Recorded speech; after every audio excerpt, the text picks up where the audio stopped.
Life is very unpredictable, and often it can be merciless. These celebrities we're looking at today passed away too soon, and the tragic circumstances surrounding their last moments will show you that real life can be much more shocking than fiction.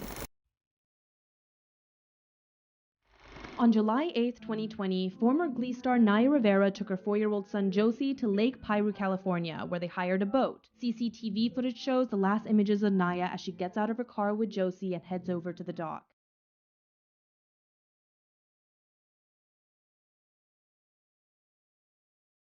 The boat had been hired for 3 hours, so when it became overdue for return, the staff started looking for it. When they found it, Josie was sleeping there alone, wearing a life jacket, and Naya was nowhere around. An extensive search and recovery effort started, but the police weren't very hopeful that Naya was alive. On July 13th, Naya's body was found. According to the investigative report and what little Josie said, Naya and he had jumped off the boat together at the count of 3. After getting into the water, Naya told Josie to get back to the boat, and he heard her yell, "Help," and he watched her put her arm up in the air. Then she disappeared into the water. Can you imagine how confusing this must have been for Josie? And how terrifying it must have been for Naya? According to Naya's family and doctors, the actress was in good health, but she did have a history of vertigo, which usually became worse when she was in the water. The official cause of her passing was accidental drowning. The authorities believe that before succumbing to her fate, Naya gathered enough energy to get Josie back on the boat, but sadly not enough to save herself. This case is very disturbing because of how young Naya was, but also because she passed away before her son's eyes.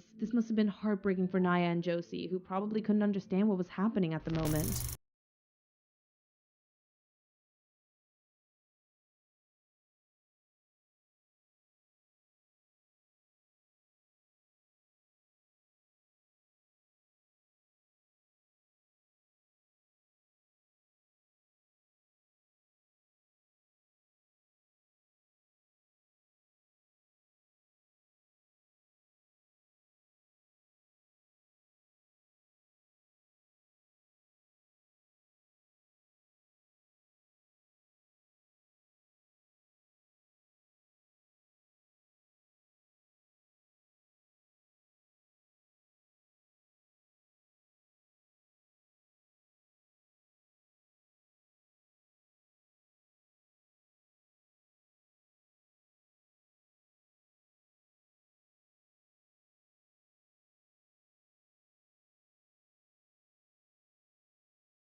After the crash, some of the remains of the victims were unrecognizable. Kobe was only identified in the forensic examination when the people performing the autopsy noted his tattoo of a crown above the name of his wife, Vanessa. They had 4 daughters together, including Gianna. At the time of his passing, Kobe was only 41 years old.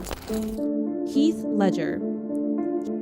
Heath Ledger became a legend for his incredible acting skills and the sad and mysterious events surrounding his passing. On January 22, 2008, Heath's masseuse, a woman called Diana Wolozin, arrived at his New York apartment for an appointment. Heath didn't respond to her knocks on the door, so Diana, together with a housekeeper, decided to enter to make sure he was alright. Sadly, he wasn't. Both women found the 28-year-old actor on the floor. He wasn't breathing. Before calling the authorities, Diana called Heath's good friend Mary-Kate Olsen, whose first reaction was a little strange. She was out of the city, so she sent her private security to check on Heath instead of calling an ambulance or the police. A little suspicious, isn't it? Only a few moments after calling Mary-Kate, Diana then called 911. The operator tried to guide her and the housekeeper to perform CPR on Heath, but nothing could be done. He had sadly passed away. The cause of his passing was determined to be an accidental OD of prescription medications, including painkillers, anti-anxiety pills, and sleeping pills. There was a lot of suspicion around this, and some people thought that Mary-Kate had been involved in providing Heath with some of the medications that led to his passing. The suspicion became even stronger when Mary-Kate refused to work with the authorities unless she was granted immunity from prosecution. Interesting. Why would she want to be protected? Did she do anything wrong? To this day, there's no answer to these questions. But that's not the only mystery surrounding Heath's last moments. Only a few months before his passing, Heath had finished filming The Dark Knight, directed by Christopher Nolan. As you may know, he played the Joker, the role that turned him into into a legend. As it turns out, Heath's preparation for performing the character and the character itself could have taken a toll on his emotional well-being. While getting ready for the role, Heath decided to isolate himself for over a month in a hotel. There, he studied the character that he and director Christopher Nolan were creating, and he started writing his journal, The Joker Diary. Heath pushed himself further than he had done in any other character, and some people think that this may have been detrimental to his emotional well-being. Throughout his life, Heath has struggled with different substances, and he also had a long history of sleep problems. Whenever he was taking up roles, Heath struggled with really bad insomnia. He had trouble with racing thoughts, which was particularly active when he was filming with Nolan. He said that at that time, he slept an average of 2 hours each night for a week.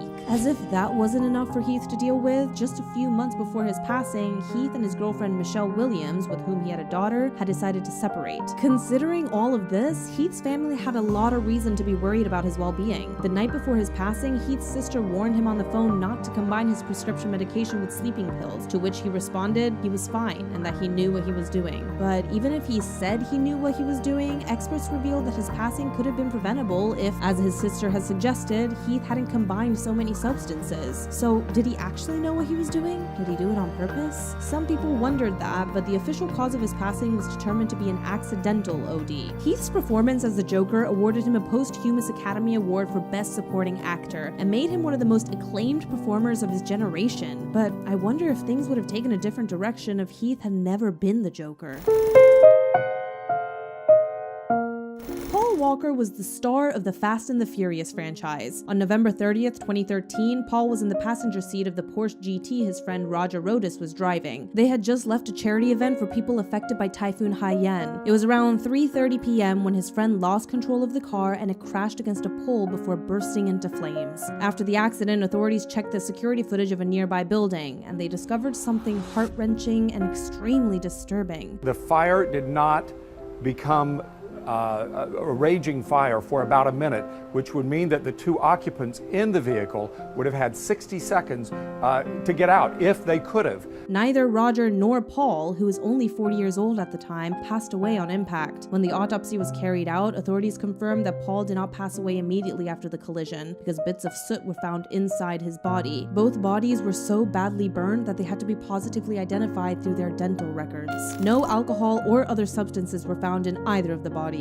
At the time of his passing, Paul hadn't finished filming Furious 7, but the movie was completed after some rewrites and with the help of Paul's brothers, who agreed to collaborate as stand-ins for Paul. Paul left behind one daughter, Meadow Rain Walker, and a huge fan base that mourned his passing. The news that Oscar-winning actor Robin Williams had passed away shocked the world in August 2014. Over almost 4 decades, Robin had built an impressive career portraying a variety of roles that showed how versatile and talented he was. But he was best known for one thing, his amazing sense of humor and how he always managed to make people smile. However, Robin didn't have what you would call a particularly cheerful life. He struggled to remain sober through different stages of his life, and he also had a history of mental illness with reoccurring periods of overwhelming depression.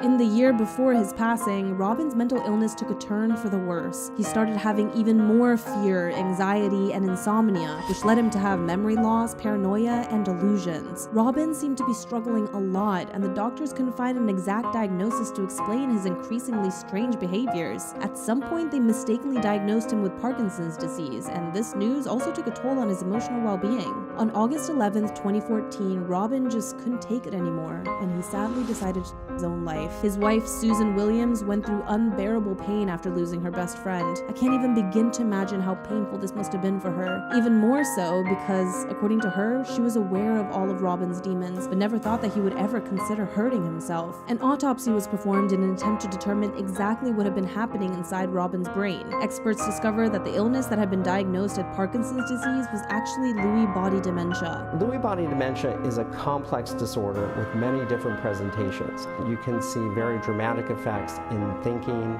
emotions, and behavior. Robin's widow described the disease as something that invaded and controlled her husband's brain to the point that it ended up taking his life. This case is particularly disturbing for how incredibly cruel it is. During the last years of his life, Robin was losing his mind. He was painfully aware of it and couldn't do anything to stop it. But Robin will always be lovingly remembered for his kind heart and warm smile. Do you remember what you were doing when each of these tragedies happened? Let me know in the comments below.